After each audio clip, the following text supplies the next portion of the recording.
लंबी लड़ाई है, हमें ये मिलके लड़नी पड़ेगी। मुझे किसी पार्टी खास से, मुझे किसी शख्स से ये लड़ाई नहीं है। मैं बिलीव करता हूं कि सबको मिलके चलना होगा।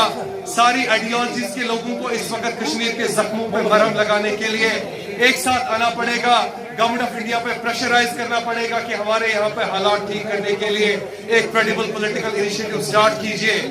इसके साथ साथ हमें ये भी देखना पड़ेगा कि हमारे दुश्मन कौन है। दो मुल्क पिछले 70 साल से आपस में बात कर रहे हैं इस इशू पे, और ऐसे में क्लैरिटी है कि कश्मीर का मसला क्या मसला है।